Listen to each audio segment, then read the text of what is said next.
An Indian man takes the fall for crimes committed by the world's richest person. But despite 61 British ministers petitioning on this man's behalf, pleading his innocence, the American judicial system refuses to let him go. This is the story of Chris Maharaj.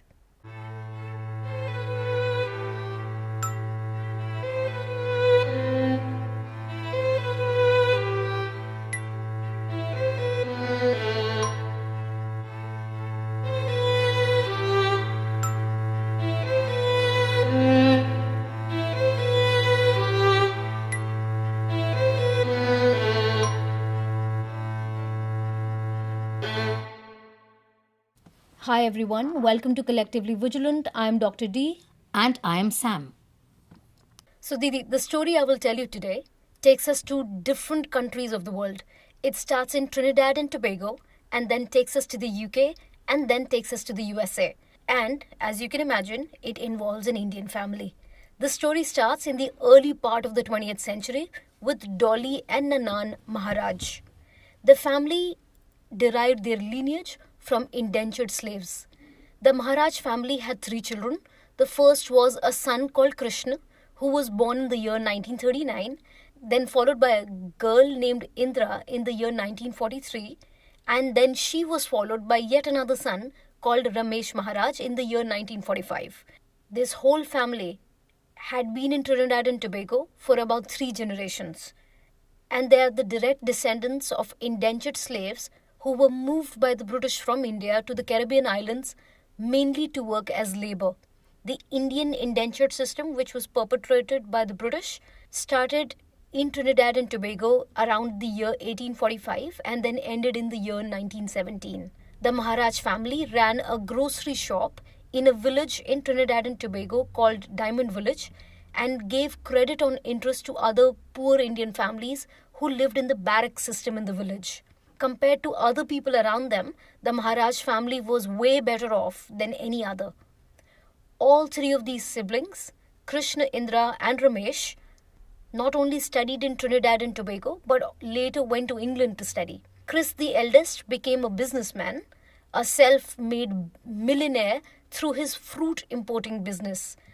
The second son, Ramesh, became a famous lawyer and later even became the Attorney General of Trinidad and Tobago, and the daughter Indra, herself an educated lawyer, married an illustrious lawyer who at one point was the highest paid lawyer in Trinidad and Tobago, a man called Ruparen Rambachan, who was a member of the parliament in Saparia in the second independent parliament. Now, all these 3 siblings and the entire family was a Hindu household.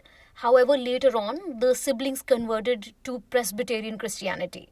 Now that I've told you about this family, I'm going to focus on one of these 3 siblings, the eldest son, Krishna. I'm going to focus on one of these 3 siblings, the eldest son, Krishna, who shortened his name and called himself Chris. Chris moved to England in the year 1960 and he started off as a truck driver, making trips from the southern to the northern border of England. He managed to launch a successful import and export business in fruits shortly after reaching England, and he took out a small loan to import and sell his first load of fruits, which included bananas. From here, he built a flourishing business, taking his profits and reinvesting those profits, diversifying and expanding his operations. Chris did all this by himself? That's impressive. In his trade in tropical fruits, which naturally led him later on to a place like Florida. But before he moved here, his enterprise had made him a millionaire in England, and he invested his wealth in all sorts of things, especially in Rolls Royces and race horses. Chris was known to be a very generous person with his money, and he regularly threw great lavish galas and parties and get-togethers. In the mid-1980s, he and his wife Marita began to escape basically the British frigid winters and started staying more in Florida. This is where Chris grew his business. By the year 1986, Chris was doing really well in the US, and at this point, he was also the part owner of a newspaper while he was also investing in other businesses. Chris had a business meeting scheduled at the DuPont Hotel on the morning of 16th of October 1986. Now, the DuPont Hotel is located in Miami, in downtown Miami. The hotel was not considered to be an upscale establishment, but it was just a meeting, so it shouldn't be a problem, right? Little did Chris know, the hotel, in fact, had a bit of a reputation for being the location for several shady dealings. Chris's meeting was arranged by an acquaintance of his, a man named Neville Butler. Among Chris Maharaj's business ventures was a newspaper he owned and operated called the Caribbean Times. This newspaper specifically catered to the West Indian community in New York, and in fact, the e-paper is still in circulation even today. Neville Butler had been a contributing writer to the Caribbean Times, as well as a similar competitor publication called the Caribbean Echo. Now, both of these publications had recently run a series of articles detailing a financial feud between Chris Maharaj and one of his former business associates, a man called Derek Moo Young. Derek was a Chinese Jamaican businessman, and like Chris Maharaj, Derek was also ostensibly running a small import-export business, and he had convinced Chris Maharaj to let him manage a property portfolio for Chris in the United States, while Chris was living in London. But in his dealings with Chris Maharaj, Derek failed to meet his obligations far too many times, and he actually made off with thousands of dollars.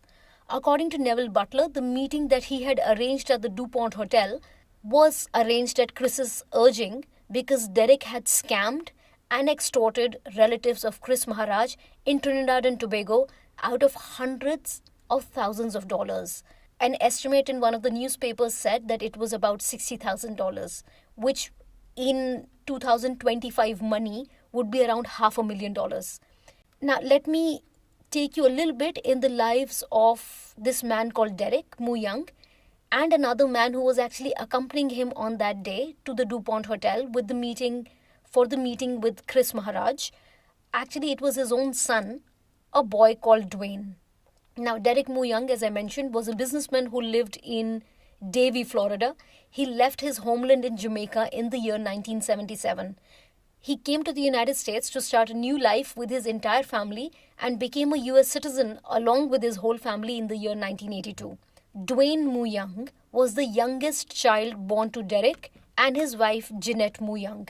Dwayne had graduated from Barry University with a bachelor's in business administration in May of 1983, and Dwayne was accompanying his father Derek on a business meeting to observe how business is conducted. So, as I said earlier, the meeting was set for October 16 of 1986 at the DuPont Hotel in Miami. However, before I even tell you the details of this meeting, I'm going to give you a small brief overview of the city of Miami in the 1980s. Miami City was the hub of criminal activity wrought with drug smuggling activities of the Colombian drug cartels. Murders related to the drug trade were extremely common, and what really drives this point home is that the fact that Miami police was dealing with so many homicides that they reportedly purchased a special refrigerator truck to cope with the daily intake of those who were killed in the war of drugs. In the 1980s, Miami City gained notoriety as the drug gateway, acting as the first port of entry for drug cartels bringing their goods into the United States from South America. Among these cartels was the famous Pablo Escobar's Medellin cartel, and in particular, they were transporting billions of dollars worth of cocaine every year through Miami. Roughly a dozen Colombian families collectively controlled the entire cocaine trade around the world, and they had amassed a personal fortune worth billions of dollars. In this chaos, however, violence on the streets of Miami increased. The problem spread everywhere in the later part of the 1980s. In fact, nearly 10% of Miami police at one point were either fired or suspected due to drug-related scandals. Corruption was rampant throughout law enforcement, and it was not a well-conceived operation at that point. Everybody knew that the police was involved in all this. Now that I've explained the background of all the people involved in the case and the scene is set, let me draw your attention back to October 16 of 1986 at DuPont Hotel and more specifically to room 1215, which a man called Eddie Dames had booked. A maid at the DuPont Plaza Hotel was asked by her boss to check room 1215. However, she was unable to enter because the door was locked from outside. The master key was not working, something that only happens if somebody is already inside the room and they have bolted it shut. So, to the maid, it appeared that the room had been occupied from the previous night. However, the when she jiggled the door a little bit, it did open. The room appeared to have been occupied the previous night. However, unlike all the other rooms, this room was completely clean, and a do not disturb sign was actually hanging on the inside of the door when she was checking that room. 10 minutes later, when the maid returned with all her supplies and along with the security guard, she then noticed that the sign was now hanging on the outside of the doorknob, not the inside. This time, when she used her master key, she was successful in unlocking all the doors. As she opened the door and stepped into the room, the maid discovered two deceased men. Of course, the police was quickly called next, and Detective Birdmaster of the Miami Police Department arrived at the scene. He identified both the victims. The first victim was Derek Moo Young, and the second was his son, 23-year-old Dwayne Moo Young. Detective Birdmaster also observed blood seeping through the carpet of room 1215 into the hallway, as well as blood on the door of the adjacent room, room 1214. He also observed a projectile fragment had embedded itself into the doorway. Upon entering that room, he found that Derek was laying inside the entrance with multiple gunshot wounds to his legs and his chest. A sofa cushion appeared to have been used during the attack, possibly as a silencer to muffle the sounds of gunfire. Next, Detective Birdmaster could see that there were blood stains on the doorway and what looked like the blood stain of an entire palm of a hand. A briefcase containing documents that most likely belonged to one of the victims was also to be found near the victims. There was a bedroom on the second floor of the suite of room 1215. When Dwayne Moo Young was discovered on the upper floor, he had fallen to the ground as if he was kneeling, and both his hands were bound behind him. The detectives described this way of being shot as execution style. The police was not given much time to find more possible clues before an eyewitness to the murders stepped forward. An acquaintance of Chris Maharaj, the man who had actually arranged the meeting, a man called Neville Butler, told the police that he had allegedly seen what happened that night and what he claimed Chris Maharaj had done. At first, Neville Butler claimed that Chris had abducted him and forced him to assist Chris Maharaj in murdering the Moo Youngs. But later, he changed his account and told the police a few other versions of this story.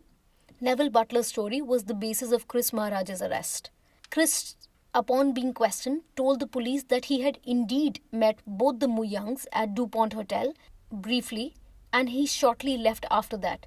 Chris said that he had been gone for hours by the time the Moo Youngs were supposedly killed. Neville Butler had taken Chris to the room around 9 in the morning, and he explained that Neville had convinced him to also meet Eddie Dames in room 1215. Neville Butler, Chris claimed, had told him that Eddie Dames, the man who had arranged the room, should be able to distribute the Caribbean Times in the Bahamas, where he worked as an air traffic controller and carried out other businesses as well. However, Chris claimed during his police interview that Eddie did not show up, and Neville then took Chris upstairs to room 1215. However, Neville informed the police that when Derek Moo Young arrived at the DuPont Plaza Hotel, he unexpectedly brought his son Dwayne. Neville later informed the police that when Derek Moo Young arrived at the DuPont Plaza, he unexpectedly brought his son.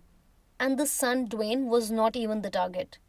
As both the Muyang father and son entered the room, Chris emerged from behind the door, holding a gun in his right hand and a pillow in his left. According to Neville Butler's story, an argument then broke out between Chris and Derek Muyang.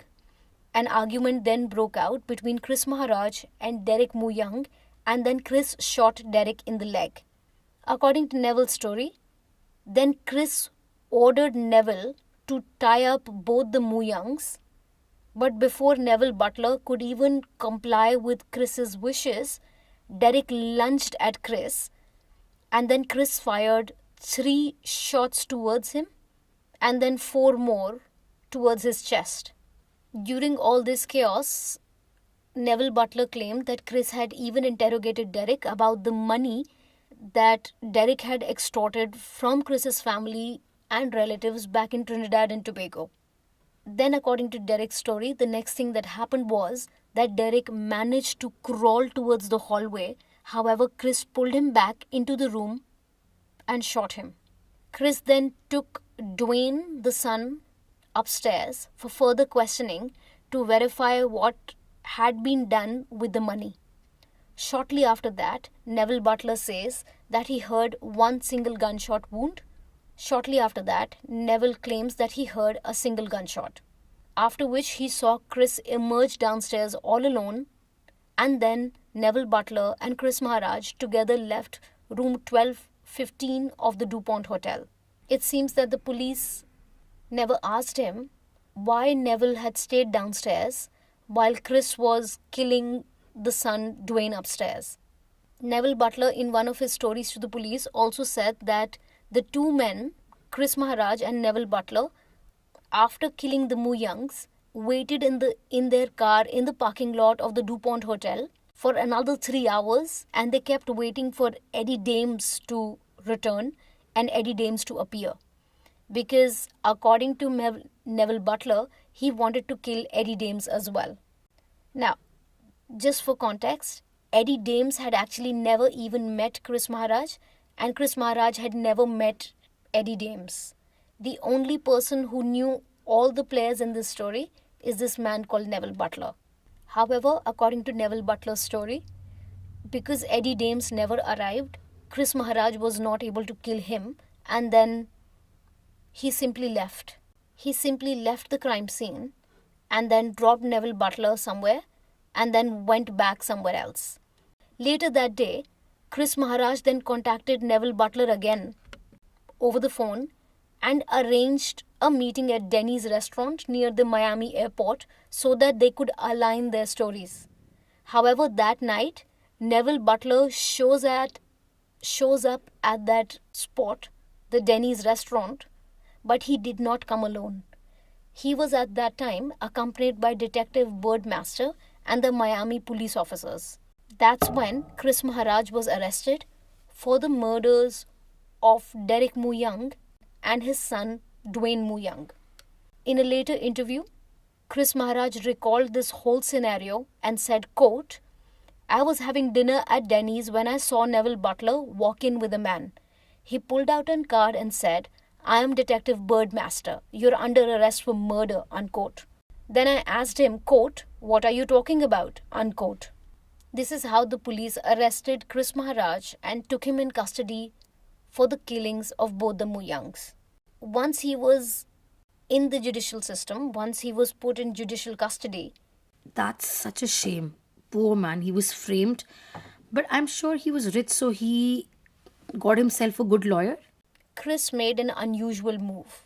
Despite being a millionaire who was facing a potential death sentence for the killing of 2 people, Chris Maharaj underestimated the strength of the case that the police had against him. So, he hired one single defense attorney and paid him a fixed fee of only $20,000 and waited for this case to go to trial.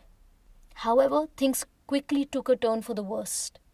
The presiding judge, allegedly, attempted to solicit a bribe from Chris Maharaj in exchange for his freedom. Chris Maharaj refused and immediately reported this incident to the judicial authorities. And 3 days into the trial, the judge who was actually presiding over this entire case was arrested by an undercover police officer who was posing as a Colombian drug cartel member, and then the judge was basically caught by the police accepting bribes from the so-called undercover police officer. The judge was removed from that courtroom and he was disbarred later. At this point, Chris's attorney, Eric Hendron, had a brilliant opportunity to request that a mistrial should be declared because the judge himself had been caught in a bribery case. Exactly the same thing that Chris Maharaj has alleged a few days ago. Chris had said that the judge said, "I will let you go if you give me money." However, for some reason, his lawyer, a man named Eric Hendron, never took this opportunity and declined to even ask for a mistrial. So the case proceeded against Chris Maharaj, and Neville Butler then took the stand from the side of the prosecution. He detailed how Chris had carried out both the murders holding a gun in one hand and a pillow in the other. Detective Birdmaster also testified in this entire case, revealing that when he questioned Chris Maharaj claimed that he had never even entered room 1215. However, the police had found fingerprints of Chris Maharaj on the do not disturb sign and 11 other locations of that room. The police and prosecution then put forward ballistic evidence which identified a Smith & Wesson 9mm handgun as the murder weapon. This was the same type of gun that Chris had apparently purchased 6 months before the killing. According to the prosecution's case, Detective Birdmaster testified that when he interrogated Chris Maharaj about owning a firearm, Chris declined and said he had never owned a firearm. The final blow in this case, which was set out by the prosecution, came in the form of a man called Tino Getz. Tino Getz was actually the man that Chris Maharaj was with at the time of the murder, and Tino had provided Chris Maharaj with an alibi, claiming that they were together the entire time the Muyangs were being murdered. However, on the stand, he later changed his story and testified for the prosecution and not the defense. Tino was a journalist for a Miami-based Caribbean newspaper which had detailed a long-standing feud between the Muyangs and Chris Maharaj. And the fraud that Chris Maharaj was claiming had happened and was perpetrated by Derek Muyang had apparently happened over a span of 3.5 years. So there was the accusation of fraud and theft on both the sides. The Muyangs were saying that Chris had done that, and Chris was saying that the Muyangs had done that. Originally, Tino told the police that he shared a beer with Chris on the noon or on the day of the murders, just as the maid of the DuPont Hotel reportedly saw someone inside room 1215. This placed, initially in the story, according to Tino Getz, Chris and Tino were together miles away in a place called Fort Lauderdale. But on the stand, Tino Getz testified against Chris and said that Chris had made several attempts to kill the Muyangs and he had finally succeeded on that October day. On the stand, Tino Getz even said that Chris Maharaj had conducted several trial runs in front of Tino to kill the Muyangs. Later on in his testimony, Tino Getz, the journalist, also said that Tino had persuaded 5 people to become alibis for Chris. These witnesses, who had initially vouched for Chris's whereabouts from the time he left room 1215 until he arrived at Denny's for dinner, all became unreliable eyewitnesses because Tino said that he had arranged these 5 eyewitnesses on Chris's urgings. Chris had actually paid him to lie that all these people were together.